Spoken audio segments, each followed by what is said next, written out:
నమస్కారం సిటీ వార్తలకు స్వాగతం ముందుగా హెడ్లైన్స్ బీహార్ మాజీ సీఎం కర్పూరి ఠాకూర్కు భారతరత్న ప్రకటించడం పట్ల హర్షం వ్యక్తం చేసిన ఎమ్మెల్సీ జంగా వైసీపీ జిల్లా అధ్యక్షులు డొక్కా రాజకీయాలలో అత్యున్నత విలువలు పాటించిన మహోన్నత వ్యక్తి అని కొనియాడిన నేతలు గావ్ చలో అభియాన్ కార్యక్రమాన్ని ప్రారంభించిన బీజేపీ రాష్ట్ర అధ్యక్షురాలు పురంధరేశ్వరి పొత్తుల విషయం అగ్రనాయకత్వం ఆలోచిస్తుందని స్పష్టం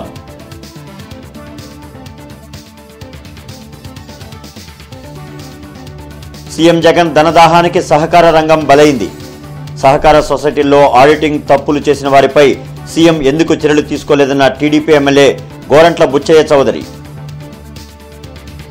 బీహార్ మాజీ సీఎం కర్పూరి ఠాకూర్కు భారతరత్న ప్రకటించడం పట్ల ఎమ్మెల్సీ జంగా కృష్ణమూర్తి వైసీపీ జిల్లా అధ్యక్షులు డొక్కా మాణిక్యవరప్రసాద్ హర్షం వ్యక్తం చేశారు.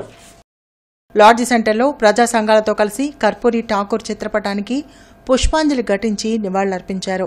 రాజకీయాల్లో అత్యున్నత విలువలు పాటించిన మహోన్నత వ్యక్తి కర్పూరి ఠాకూర్ అని నాయకులన్నారు. కర్పూరి ఠాకూర్ ఆశయాలను కేంద్ర రాష్ట్ర ప్రభుత్వాలు ముందుకు తీసుకువెళ్లాలని సూచించారు. కార్యక్రమంలో తాడికొండ నరసింహారావు ఇతర ప్రజా సంఘాల నాయకులు పాల్గొన్నారు. బీసీ రాజ్యాధికారానికి మొట్టమొదట పీటలు వేసినటువంటి మహాపురుషుడు కర్పూరి ఠాకూర్ ఆయనకి ఈరోజు కేంద్ర ప్రభుత్వం భారతరత్న అవార్డు ఇవ్వడం చాలా సముచితం. ఆయనంత గౌరవించడం కేంద్ర ప్రభుత్వానికి ధన్యవాదాలు, మోడీ గారికి ధన్యవాదాలు. అదేవిధంగా కర్పూరి ఠాకూర్ గారి ఆలోచనలు తీసుకొని ముందుకు వెళ్ళాలని కేంద్ర ప్రభుత్వానికి రాష్ట్ర ప్రభుత్వానికి విజ్ఞప్తి చేస్తూ ఉన్నాం. బీసీ రాజ్యాధికారం, బీసీల యొక్క అత్యున్నత స్థితి చూడటమే కర్పూరి ఠాకూర్ గారికి నిజమైన నివాళి.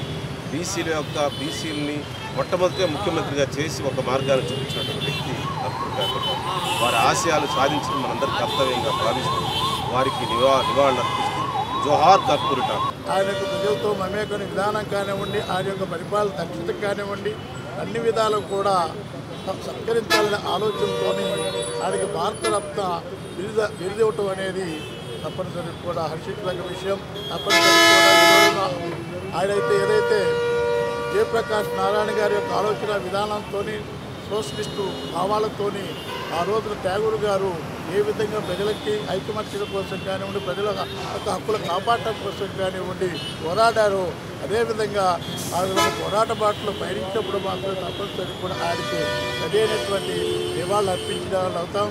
ఓటర్ల జాబితాలో వైసీపీ అక్రమాలకు పాల్పడుతోందని బీజేపీ రాష్ట్ర అధ్యక్షురాలు పురంధరేశ్వరి అన్నారు. ప్రజలను భయభ్రాంతులకు గురిచేసి ఎన్నికల్లో గెలవాలని చూస్తున్నారని పురంధరేశ్వరి ఆగ్రహం వ్యక్తం చేశారు.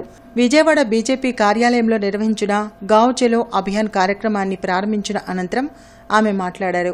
కేంద్ర సహకారం లేకుండా రాష్ట్ర ప్రభుత్వం ఒక్క పని కూడా చేపట్టలేదన్నారు. జిల్లా అభివృద్ధికి కేంద్రం ఇచ్చిన నిధులు పక్కదారి పట్టాయని పురంధరేశ్వరి ఆరోపించారు. పొత్తుల విషయం అగ్రనాయకత్వం ఆలోచిస్తుందని స్పష్టం చేశారు. అంటే ఒక రకంగా చెప్పాలంటే ఏ అభివృద్ధి కార్యక్రమం తీసుకున్నా ఇవాళ కేంద్ర సహకారం లేనిదే ఇది సంపూర్ణంగా మేము చేశాము అని చెప్పే స్థాయిలో అయితే రాష్ట్ర ప్రభుత్వం ఇవాళ లేదు. అయితే శోచనీయం ఏమిటంటే కేంద్ర ప్రభుత్వం అభివృద్ధి అని చెప్పి ఇస్తున్నటువంటి డబ్బుని ఏ విధంగా రాష్ట్ర ప్రభుత్వం పక్కదోవ పట్టిస్తుందో వారి జేబులు నింపుకుంటున్నారో అవి కూడా మనం చర్చించుకున్నటువంటి నేపథ్యం. సంక్షేమ పథకాలు ఇస్తున్నామని చెప్తున్నారు. ఏదో ఒక కారణం చూపడం, దాంట్లో ఉన్నటువంటి లబ్ధిదారుల యొక్క సంఖ్య తగ్గించడం, అది పెన్షన్లు కావచ్చు, ఇతరత్ర ఏ సంక్షేమ కార్యక్రమం కావచ్చు. దానిలో మనం చూస్తున్నాం ఏ విధంగా రాష్ట్ర ప్రభుత్వం తగ్గించుకుంటూ వెళ్తుందో. కనుక ఇవాళ ఏదైనా సరే రాష్ట్ర ప్రభుత్వం అభివృద్ధి చేస్తున్నది లేదా సంక్షేమం అందిస్తున్నామని చెప్తున్నట్లయితే అది సంపూర్ణంగా కేంద్ర ప్రభుత్వ సహకారంతో జరుగుతున్నది అనేటువంటి విషయం. సీఎం జగన్ ధనదాహానికి సహకార రంగం బలైందని టీడీపీ ఎమ్మెల్యే గోరంట్ల బుచ్చయ్య చౌదరి అన్నారు. మంగళగిరిలోని పార్టీ కేంద్ర కార్యాలయంలో గోరంట్ల బుచ్చయ్య చౌదరి మీడియాతో మాట్లాడారు. కోర్టులు చెప్పినా వినకుండా, సహకార సంఘాల ఎన్నికలు నిర్వహించకుండా తనకు నచ్చిన వారిని నామినేట్ చేసి దోపిడీని కొనసాగిస్తున్నారని ఆరోపించారు. కనీసం ధాన్యం తాలూకా డబ్బులు కూడా రైతులకు చెల్లించకుండా సొసైటీలు నిర్వీర్యం కావడం బాధాకరమన్నారు. సహకార సొసైటీల్లో ఆడిటింగ్ చేసి తప్పులు చేసిన వారిపై సీఎం ఎందుకు చర్యలు తీసుకోవడం లేదని బుచ్చయ్య చౌదరి ప్రశ్నించారు. అలాగే సహకార రంగాన్ని ఎలా ఏ విధంగా అస్తవ్యస్తం చేశాడో మనం గమనించాల్సిన అవసరం ఉంది. 4.5 ఏళ్లుగా ఎన్నికలు లేవు. ఎన్నికలు రాజ్యాంగ హక్కుగా పెట్టాల్సిన దాన్ని 3 సంవత్సరాలకు ఎన్నికలు నిర్వహించి ప్రజాస్వామ్యబద్ధంగా నడపాల్సిన ఈ సొసైటీలన్నింటినీ నిర్వీర్యం చేశాడు. ముగ్గురు కమిటీలుగా వేసి నామినేటెడ్ వేస్తే ఆ సంస్థ డబ్బులన్నీ కూడా పక్కదారి పట్టించారు, దోపిడీ చేస్తూ ఉన్నారు. బోగస్ సర్టిఫికేట్లు సబ్మిట్ చేసి ఉద్యోగాలు ఇప్పించారు, లక్షలు దోచుకున్నారు. దాంట్లో నాయకుడు కోట్లు ముట్టాయి. మొత్తం అస్తవ్యస్తం అయిపోయింది. కోఆపరేటివ్ రంగంలో, సహకార రంగంలో బ్యాంకులు కానీ సొసైటీలు కానీ అన్నీ అస్తవ్యస్తం అయిపోయినాయి. ఎవరైతే నామినేటెడ్ పోస్టులు కల్పించి తన పార్టీ తాబేదారులకి కట్టబెట్టాడో, కప్పం కట్టాడో వాళ్ళందరూ ఏ విధంగా దాచుకోవాలన్న ప్రయత్నంలో పడ్డారు. ఆ డబ్బులతోటి ఎక్కడికక్కడ రంగులు పిచ్చబెట్టి ఈ ముఖ్యమంత్రి సహకార వ్యవస్థని నిర్వీర్యం చేశాడు. రాష్ట్ర రాజధానిగా అమరావతినే కొనసాగించాలని రాజధాని రైతులు చేపట్టిన ఉద్యమం జనవరి 25కి 1500 రోజులకు చేరుతుందని సిపిఐ జిల్లా కార్యదర్శి జంగాల అజయ్ కుమార్ అన్నారు. ఈ సందర్భంగా మందడంలో భారీ బహిరంగ సభను నిర్వహించనున్నట్లు చెప్పారు. కొత్తపేటలోని సిపిఐ కార్యాలయంలో మాల్యాద్రి ఇతర నాయకులతో కలిసి జంగాల మీడియాతో మాట్లాడారు. వైసీపీ మినహా ఇతర రాజకీయ పార్టీలు, ప్రజా సంఘాలు ఈ బహిరంగ సభలో పాల్గొంటాయన్నారు. ఇప్పటికైనా సీఎం జగన్ 3 రాజధానుల ముచ్చటను పక్కన పెట్టి అమరావతిని రాష్ట్ర శాశ్వత రాజధానిగా ప్రకటించాలని డిమాండ్ చేశారు. ప్రస్తుత రాజకీయాలను ప్రజలు చీత్కరించుకుంటున్నారని అన్నారు. రాజకీయాల కోసం బీజేపీ రాముణ్ణి కూడా పావుగా వాడుకోవడం సిగ్గుచేటని విమర్శించారు. పెట్రోల్ ధరలు పెంచింది, అట్లాగే డీజిల్ ధరలు పెంచింది, గ్యాస్ ధరలు పెంచింది, దేశంలో జిఎస్టీ భారాన్ని మోపారు, పెద్ద నోట్ల రద్దు పేరుతోటి మరొక భారాన్ని మోపారు. ఇలా బీజేపీ అనేటటువంటి రాజకీయ పార్టీ ఎన్డీఏ కూటమి మళ్ళీ అధికారంలో కనుక వస్తే ఈ దేశం మరో పాకిస్తాన్ లాగా, మరో శ్రీలంక లాగా కరువు కోరలోకి పోయేటటువంటి ప్రమాదం ఉన్నదనేది ఈ సందర్భంగా సిపిఐగా, ఇండియా కూటమిగా మేము తెలియజేస్తున్నాం. గుంటూరు కళాపరిషత్ ఆధ్వర్యంలో 26వ వార్షిక నాటకోత్సవాలను నిర్వహించనున్నట్లు కళాపరిషత్ అధ్యక్షులు మల్లికార్జునరావు తెలిపారు. వెంకటేశ్వర విజ్ఞాన మందిరంలో జనవరి 27, 28, 29 తేదీల్లో జరగనున్న నాటకోత్సవాలకు అన్ని ఏర్పాట్లు పూర్తి చేసినట్లు మల్లికార్జునరావు చెప్పారు. 25 సంవత్సరాలుగా కళాపరిషత్ ఆధ్వర్యంలో నాటకోత్సవాలను ప్రతిష్టాత్మకంగా నిర్వహిస్తున్నట్లు చెప్పారు. 27వ తేదీ సాయంత్రం 6 గంటలకు స్వప్నం రాల్చిన అమృతం నాటక ప్రదర్శన అనంతరం నాటకోత్సవాలు ప్రారంభమవుతాయని తెలిపారు. 3 రోజుల పాటు 9 నాటకాలను ప్రదర్శించనున్నట్లు చెప్పారు. కార్యక్రమంలో ప్రముఖ రంగస్థల నటులు నాయుడు గోపి, ప్రధాన కార్యదర్శి పూర్ణ, అమ్మిశెట్టి శివ, పోపూరి శివరామకృష్ణ, మాల్యాద్రి, రావులాంజిబాబు తదితరులు పాల్గొన్నారు. గుంటూరు కళాపరిషత్తు గత 26 సంవత్సరాలుగా ఈ కార్యక్రమాన్ని నిర్వహించడం జరుగుతుంది. ఇది అంతా ప్రజలందరికీ తెలిసినటువంటి విషయమే. అందులో భాగంగా క్లుప్తంగా వివరిస్తాను మీకు ఏ కార్యక్రమాలు పెట్టామనేటటువంటి దాని మీద. జనవరి 27, 28, 29 తారీఖుల్లో ఈ కార్యక్రమాన్ని నిర్వహించడం జరుగుతుంది. రెండు రాష్ట్రాలలో ఉన్నటువంటి ప్రముఖ నాటక సంస్థలన్నీ కూడాను ఇందులో పాల్గొంటాయి. 2 రాష్ట్రాల్లో ఉన్నటువంటి ముఖ్యమైనటువంటి సంస్థలన్నీ పాల్గొంటాయి. అందుకని ప్రేక్షకులంతా కూడాను ఈ కార్యక్రమాన్ని గతంలో లాగా క్రిక్కిసిపోయినటువంటి విధంగా వచ్చేసి ఈ కార్యక్రమాన్ని జయప్రదం చేయవలసిందిగా కోరుకుంటున్నాం. నమస్కారం. గుంటూరు పశ్చిమ నియోజకవర్గంలో బీజేపీ విజయ సంకల్ప యాత్ర కొనసాగుతోంది. గుజ్జనగుళ్ల మారుతీనగర్ స్తంభాల గరువులో నిర్వహించిన కార్యక్రమంలో బీజేపీ నేతలు సాదినేని యామ్ని, జయప్రకాష్ నారాయణ, శనక్కాయల అరుణ, తులసి యోగేష్ తదితరులు పాల్గొన్నారు. రాష్ట్రాభివృద్ధికి బీజేపీ అందిస్తున్న తోడ్పాటును ప్రజలకు వివరించారు. కేంద్ర ప్రభుత్వ పథకాలకు వైసీపీ ప్రభుత్వం తమ స్టిక్కర్లు వేసుకుని గొప్పలు చెప్పుకోవడం సిగ్గుచేటని యామిని, జయప్రకాష్ నారాయణ అన్నారు. బీజేపీపై ప్రాంతీయ పార్టీలు చేస్తున్న తప్పుడు ప్రచారంను ప్రజలు గమనించాలని చెప్పారు.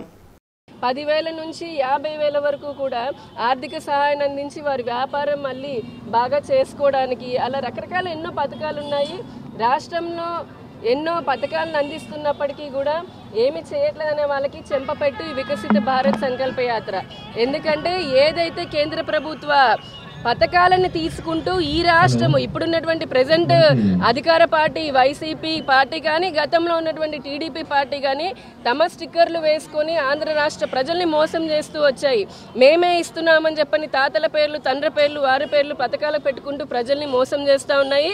కానీ ఈ రోజున ప్రజలకు అమలయ్యేటటువంటి ప్రతి పథకంలో దాదాపుగా 60 నుంచి 80%, కొన్నైతే 100% కూడా కేంద్ర ప్రభుత్వం నరేంద్ర మోదీ గారి బీజేపీ ప్రభుత్వ పథకాలే. ఆ విషయమే ప్రజలు గుర్తిస్తూ ఉన్నారు. ఈ రోజున పెద్ద ఎత్తున ప్రజల నుంచి మద్దతు లభిస్తుంది. ఈ విజయ సంకల్ప యాత్ర, వికసిత భారత్ సంకల్ప యాత్ర కూడా ప్రజల్లో విశేషమైనటువంటి ఆదరణ చూరగొన్నది. ప్రజలందరూ కూడా ఇవాళ నరేంద్ర మోడీ గారి ప్రభుత్వం ఆంధ్ర రాష్ట్రంలో కూడా రావాలి, డబుల్ ఇంజిన్ సర్కారు కావాలి అని చెప్పి కోరుకున్నటువంటి సందర్భంలో ఈ రోజున గుంటూరులో మన రాష్ట్ర అధికార ప్రతినిధి అయినటువంటి యామిని శర్మ గారు, అదేవిధంగా మాజీ మంత్రి గారు అయినటువంటి పెద్దలు చెనక్కాయల అరుణ్ గారు, అదేవిధంగా తులసి యోగీష్ గారు అందరితోటి కూడా కలిసి జిల్లా అధ్యక్షులు అందరం కలిసి కూడా ప్రతి ఒక్క ఇంటిని కూడా తడుతూ ఉంటే ప్రజలందరూ కూడా నరేంద్ర మోడీ గారి యొక్క పథకాల పట్ల హర్షాన్ని వ్యక్తం చేస్తూ ఉన్నారు. అర్బన్ జిల్లా ఆర్యవైశ్య మహాసభ కార్యవర్గ సమావేశం లాలాపేటలో జరిగింది. అర్బన్ జిల్లా అధ్యక్షుడు ఆతుకూరి నగేష్ ఆధ్వర్యంలో జరిగిన సమావేశంలో నూతన కమిటీ నియామక కార్యాచరణపై సమావేశం చర్చించినట్లు తెలిపారు. అధ్యక్ష కార్యవర్గ ఎన్నికల కోసం త్వరలో ఎన్నికల తేదీని ఖరారు చేసి నిబంధనల ప్రకారం ఎన్నికలు నిర్వహించనున్నట్లు చెప్పారు. ఆర్యవైశ్య మహాసభ అర్బన్ కమిటీ నుండి గ్రూపులుగా విడిపోయిన వారికి అర్బన్ జిల్లా కమిటీకి ఎలాంటి సంబంధం లేదన్నారు. కార్యక్రమంలో అధ్యక్షుడు ఆతుకూరి నగేష్, ఉపాధ్యక్షులు వీరాంజనేయులు, ఛాంబర్ ఆఫ్ కామర్స్ అధ్యక్షులు ఆతుకూరి ఆంజనేయులు, పూర్ణచంద్రరావు తదితరులు పాల్గొన్నారు. గుంటూరు అర్బన్ జిల్లా ఆర్యవైశ్య సంఘం నూతన అధ్యక్షుని ఎన్నిక ప్రక్రియ కోసం ఈ కార్యక్రమం ఏర్పాటు చేయడం జరిగింది. మరి త్వరలోనే మేము డేట్ కానీ టైం కానీ ఫిక్స్ చేసేసి ఈ ఎన్నికల ప్రక్రియ డేట్ ఫిక్స్ చేసిన తర్వాత ఎవరైనా కానీ ఇంట్రెస్ట్ ఉన్న వాళ్ళు, అర్హులైన వాళ్ళు ఎవరైనా కానీ పోటీ చేయొచ్చు. ఎందరో పూర్వాధ్యక్షులతో మాట్లాడి నిర్ణయం తీసుకోవడం జరుగుతుంది. మరి ఈ మీటింగ్లో మేము జనరల్ కౌన్సిల్ కానీ అట్లానే స్టేట్ కౌన్సిల్ కానీ మెంబర్స్ కూడా ఉన్నప్పుడు అందరూ కూడా ఏకగ్రీవంగా ఆమోదించారు. కాబట్టి మరి నెక్స్ట్ మోడ్ తొందరలో మేము తెలియపరుస్తున్నప్పుడు రూల్ ప్రకారం, బైలా ప్రకారం కూడా మేము ఎలక్షన్ పెడతామో తెలియపరుస్తున్నాం. ఈరోజు ప్రవేశపెట్టినటువంటి అర్బన్ జిల్లా ఆర్యవైశ్య సంఘం యొక్క ఓటర్ లిస్ట్ని ఏకగ్రీవంగా, అలాగే కౌన్సిల్ సభ్యులు స్టేట్కి కూడా ఏకగ్రీవంగా ఎన్నుకున్నందుకు, ఆమోదించినందుకు మీ అందరికీ ప్రత్యేకమైన ధన్యవాదాలు తెలియజేస్తూ ఉన్నాం.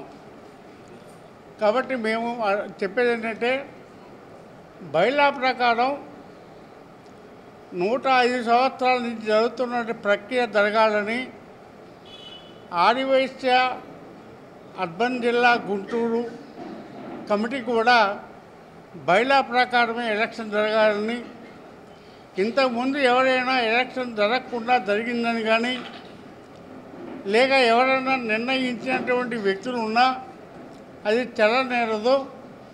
కాబట్టి తప్పనిసరిగా కొద్ది రోజుల్లో డేటు, వెన్యూ, ప్లేస్ కూడా నిర్ణయిస్తారు. కాబట్టి ఎలిజిబిలిటీ ఉన్న క్యాండిడేట్స్ ఎవరైతే ఉన్నారో వాళ్ళు పోటీ చేయొచ్చు.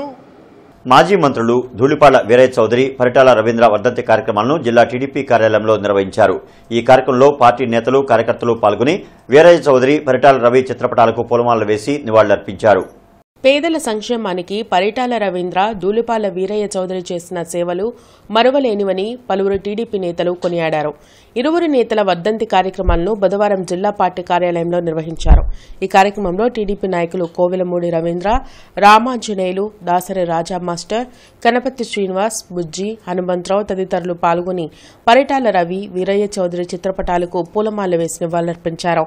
మంత్రుల హోదాలో పాడి రైతులు, కార్మికుల సంక్షేమానికి వారు ప్రత్యేక కృషి చేశారని ఈ సందర్భంగా నేతలు గుర్తు చేశారు. సమాజ పట్ల అనంతపురం జిల్లాలో పార్టీని బలోపేతం చేసిన సంగతి ఆయన అన్నప్పుడు రాష్ట్రంలో ఏ విధంగా అనంతపురం జిల్లా పార్టీ జెండా ఎట్లా ఎగరవేశారో అందరికీ తెలిసిన విషయమే. వారి ఆశయాలుతో మనం రానున్న కాలంలో తెలుగుదేశం పార్టీ ప్రతి కార్యకర్త కూడా వాళ్ళ దగ్గర నుంచి మంచి స్ఫూర్తిని తీసుకొని మంచి చేసిన దాన్ని స్ఫూర్తిగా కొనసాగిస్తూ సమాజ సేవ చేస్తూ తప్పనిసరిగా మరలా ముఖ్యమంత్రిగా చంద్రబాబు నాయుడు గారు అయ్యేంతవరకు కూడా ప్రతి కార్యకర్త కూడా వీళ్ళు ఇరువురు కీర్తిశేషుల నాయకులు ఏ విధంగా పార్టీకి అంకిత భావంతో పనిచేశారో ఆ విధంగా మనం కూడా జిల్లా తెలుగుదేశం పార్టీ కార్యాలయంలో ప్రీతమ నాయకులు ఇరువురు కూడా పరిటాల రవి గారు, ధూళిపాల వీరయ్య చౌదరి గారు వీరిరువురు శాసనసభ్యులుగాను మంత్రులుగాను వ్యవస్థలో వారి ముద్రను వేసుకున్నటువంటి వ్యక్తులు. తెలుగుదేశం పార్టీ పటిష్టపడటం కోసం తెలుగుదేశం పార్టీ ప్రభుత్వం ద్వారా ప్రజలకి ఇతోధికంగా అనేక సంక్షేమ పథకాలను ముందుకు తీసుకొచ్చి వాటిని అమలు చేసినటువంటి వ్యక్తులు. ముఖ్యంగా ధూళిపాడ వీరయ్య చౌదరి గారు రెవెన్యూ శాఖ మంత్రిగా ఆయన ముఖ్యంగా గుంటూరు నగరంలో అనేక పేద ప్రాంతాల్లో ఉన్నటువంటి నివాసం ఉంటున్నటువంటి వారికి పట్టాలనిచ్చి ఇప్పటికి కూడా చిరస్మరణీయులయ్యారు. షెడ్యూల్ కులాల శ్మశాన వాటిక ఆక్రమణకు గురైందని అందిన ఫిర్యాదుపై ఆంధ్రప్రదేశ్ రాష్ట్ర SC commission chairman M Victor Prasad Tenali డివిజన్లోని దుగ్గిరాల మండలం చింతలపూడి గ్రామాన్ని ఈరోజు క్షేత్రస్థాయిలో పర్యటించి పరిశీలించారు. స్థల వివరాలను రికార్డులోకి చేర్చకపోవడం వలన ఇబ్బందులు తలెత్తుతున్నాయని, ఇకపై పకడ్బందీగా చర్యలు చేపట్టాలని అన్నారు. గుంటూరులో సిఐడి విచారణకు హాజరైన ప్రవాసాంధ్రుడు యాష్ బొద్దులూరికి తెలుగుదేశం పార్టీ మరియు తెలుగు యువత నాయకులతో కలిసి జిల్లా తెలుగు యువత అధ్యక్షులు రావిపాటి సాయికృష్ణ సంఘీభావం తెలిపారు.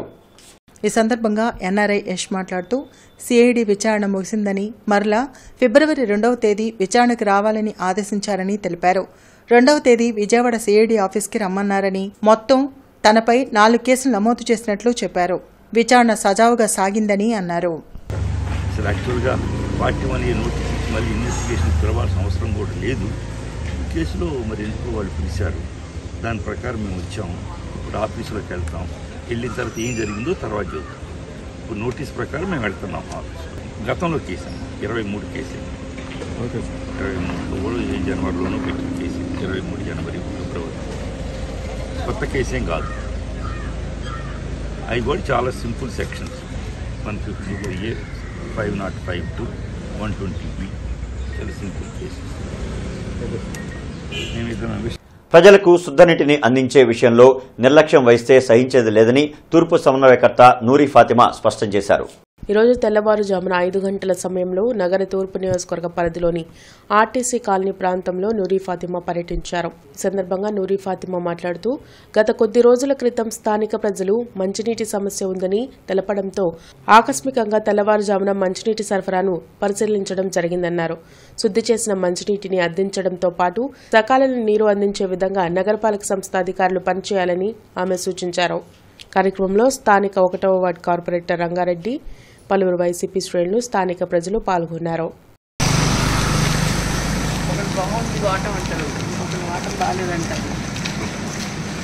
మాజీ మంత్రి ధూళిపాడ వీరయ్య చౌదరి వర్ధంతిని బ్రాడీపేటలోని సాయి దీనజన సేవా సమితిలో నిర్వహించారు. ఈ సందర్భంగా దివ్యాంగులకు పళ్లు పంపిణీ చేశారు. కోవెలమూడి రవీంద్ర, రామాంజనేయులు, దాసరి రాజా మాస్టర్, సుఖవాసి శ్రీనివాస్ తదితరులు పాల్గొని వీరయ్య చౌదరి చిత్రపటానికి పుష్పాంజలి ఘటించారు. రైతులు, బలహీన వర్గాల అభ్యున్నతికి వీరయ్య చౌదరి చేసిన కృషి మరవలేనిదన్నారు. 30వ వర్ధంతి సందర్భంగా పళ్ళు పంపిణీ కార్యక్రమం తెలుగుదేశం పార్టీ అట్లాగే వాళ్ళ కుటుంబ సభ్యులు ఇక్కడ ఏర్పాటు చేశారు. ఇక్కడ చాలామంది ఆంధ్రులు, విభిన్న ప్రతిభావంతులు ఉన్నారు, ఫిజికల్లీ డిజేబుల్ పీపుల్. ఈ స్కూల్లో చదివిన వాళ్ళు కూడా చాలామంది అక్కడ చూడండి, చాలా బిగ్ లిస్ట్ వేశారు. ఏ విధమైన వివిధ హోదాల్లో గవర్నమెంట్ ఉద్యోగాల్లో పనిచేస్తారు. ఇటువంటి మంచి ప్రదేశంలో ఈ కార్యక్రమం జరుపుకుంటాం, చాలా ఆనందం. వీరయ్య చౌదరి గారి గురించి చెప్పాలంటే ఇక మనం ఆ రోజున రైతు నాయకుడైన ఒక రైతు సత్తు పార్టీ కార్యక్రమంలో ఎన్టీ రామారావు గారి పిలుపు మేరకు ఒక వాహన యాక్సిడెంట్తో చనిపోవడం జరిగింది మనకు తెలిసింది. అట్లాగే దళిత బహుజన రిసోర్స్ సెంటర్ నరసరావుపేట వారి ఆధ్వర్యంలో కోటప్పకొండలో సంచార జాతుల వారికి పరిశుభ్రతపై అవగాహన కార్యక్రమం నిర్వహించారు. కుటుంబ నియంత్రణపై అవగాహన లేని కారణంగా ఈ జాతి మహిళలు మానసిక ఒత్తిడి, ఆర్థిక సమస్యలు, శారీరక బలహీనత, ప్రసూతి మరణాలు వంటి సమస్యలను ఎదుర్కొంటున్నారు. కావున వారికి వైద్యుల సలహాలు, సూచనలు ఇప్పించారు. కార్యక్రమంలో ఆరోగ్య విస్తరణాధికారి లూర్ద్రాజు, వైద్యాధికారి నందకుమార్, ఆరోగ్య పరిరక్షకులు Florence, DBRC city coordinator Venu, resource person Prabhavathi పాల్గొన్నారు. సీజనల్ వ్యాధుల బారిన పడకుండా జాగ్రత్తలు తీసుకోవాలని కార్యక్రమంలో పాల్గొన్న మహిళలను కోరారు. ఆడుదాం ఆంధ్ర కార్యక్రమం ద్వారా ఐకమత్యం, స్నేహభావం పెంపొందుతాయని పెదకూరుపాడు ఎమ్మెల్యే నంబూరి శంకర్రావు అన్నారు. అచ్చంపేట జిల్లా పరిషత్ హైస్కూల్లో ఆడుదాం ఆంధ్రాలో భాగంగా నియోజకవర్గ స్థాయి క్రీడా పోటీలను ఎమ్మెల్యే నంబూరి శంకర్రావు ప్రారంభించారు. క్రీడాకారులతో కలిసి కొద్దిసేపు వాలీబాల్ ఆడారు. ఈ సందర్భంగా ఆయన మాట్లాడుతూ, క్రీడలు మానసిక ఉల్లాసాన్ని పెంచుతాయన్నారు. ఆటలు ఆడడం ద్వారా బీపీ, డయాబెటీస్ వంటి వ్యాధులు దరిచేరకుండా ఉంటాయన్నారు. ఆరోగ్యాన్ని కాపాడుకోవడంలో నైపుణ్యమున్న క్రీడాకారులను వెలికితీసి అంతర్జాతీయ స్థాయిలో పేరు తెచ్చుకునేలా చేసే ప్రయత్నమే ఆడుదాం ఆంధ్ర అన్నారు. ఆరోగ్యకరమైన జీవనశైలిని ప్రోత్సహించడం, క్రీడా స్ఫూర్తిని పెంపొందించడం, అంతర్జాతీయ వేదికలపై పోటీ పడేలా తీర్చిదిద్దడమే లక్ష్యంగా ఆడుదాం ఆంధ్ర నిర్వహిస్తున్నామన్నారు. క్రీడలను ప్రోత్సహిస్తూ గతంలో ఇలాంటి కార్యక్రమాన్ని ఎవరూ చేపట్టలేదన్నారు. నాడు నేడు ద్వారా స్కూలు బాగు చేయడం, 15,000 సచివాలయాల నిర్మాణం, సచివాలయాల్లో 1,30,000 మందికి ఉద్యోగాలు వంటి ఎన్నో పనులు ఊహకందని విధంగా సీఎం వైఎస్ జగన్ సక్సెస్ చేశారన్నారు. ప్రతి అడుగులో అంచనాలు మించి పనిచేసిన సీఎం వైఎస్ జగన్ ఆడుదాం ఆంధ్ర ద్వారా అంతర్జాతీయ వేదికలపై మన దేశ జెండా ఎగరవేయడంతో పాటు రాష్ట్రానికి గుర్తింపు తెచ్చే విధంగా ప్రయత్నిస్తున్నారన్నారు. వార్తలు ముగించే ముందు ముఖ్యాంశాలు మరొకసారి. బీహార్ మాజీ సీఎం కర్పూరి ఠాకూర్కు భారతరత్న ప్రకటించడం పట్ల హర్షం వ్యక్తం చేసిన ఎమ్మెల్సీ జంగా, వైసీపీ జిల్లా అధ్యక్షులు డొక్కా. రాజకీయాలలో అత్యున్నత విలువలు పాటించిన మహోన్నత వ్యక్తి అని కొనియాడిన నేతలు. గావ్ చలో అభియాన్ కార్యక్రమాన్ని ప్రారంభించిన బీజేపీ రాష్ట్ర అధ్యక్షురాలు పురంధరేశ్వరి. పొత్తుల విషయం అగ్రనాయకత్వం ఆలోచిస్తుందని స్పష్టం.